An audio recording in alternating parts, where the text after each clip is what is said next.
In this video, I will be showing you guys how I make my burp cloths. Originally, I created a pattern for burp cloth, but you can have any sizes that you want. You want to make sure that it actually your shoulder, and that way you have enough space for the baby to burp on you and throw up and get it all over your chest. This one that I've made actually works perfectly. So it's small enough and easy enough for me to toss on top.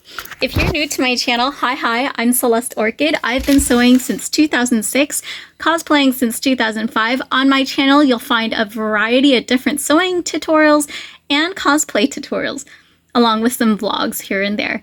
If you have any questions, make sure to leave them in a comment down below, and remember to subscribe to never miss out on future video content. Let's go ahead and show you how I make my burp cloths.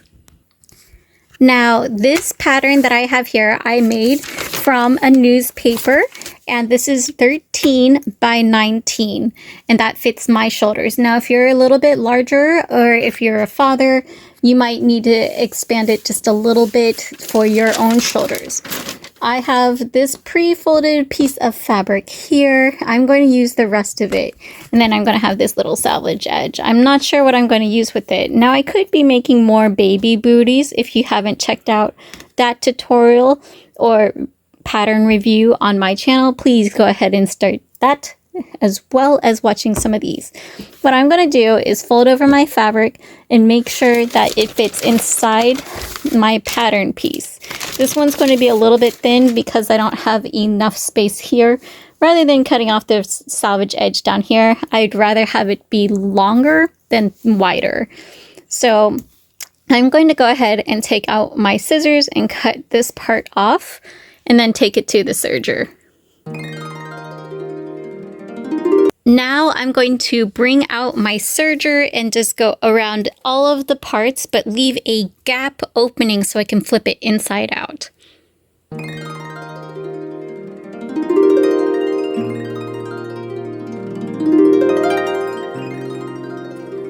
So now, after we have flipped it inside out, there's still this little hole, and I like having a nice finishing stitch around it.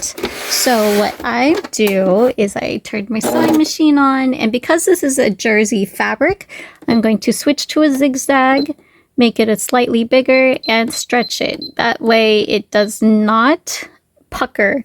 And if you do, it'll kind of give like a little ruching effect, but I don't want that effect. And then just zigzag around the edges, and then you are finished. Make sure to tuck in your top that you left open.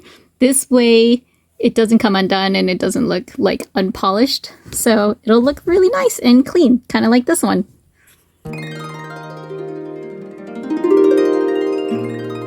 And after we finish the entire perimeter, you can give it a good iron. I'm probably not going to. I'm just going to throw it into the wash and make sure it's nice and clean.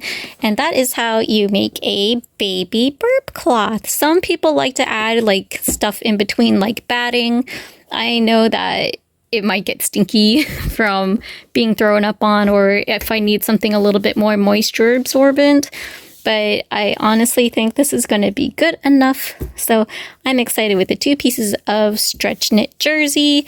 And this is just a really great way to make them as opposed to buy them if you have lots of cute fabrics that you want to use and such. So if you have any questions, make sure to leave them in a comment down below. If you want the measurements, again, it is 13 by 19. If you need to make it slightly bigger or adjust it, feel free to do so for yourself. This was just a quick project, so you can have fun for your baby and customize it. You know, make like little matching sets, little memorabilia. And don't forget, I have other tutorials and videos that I've done on baby clothes recently. So, yay! Thank you so much for watching. And remember to stay inspired, be creative. And I will see you in a future video. Bye!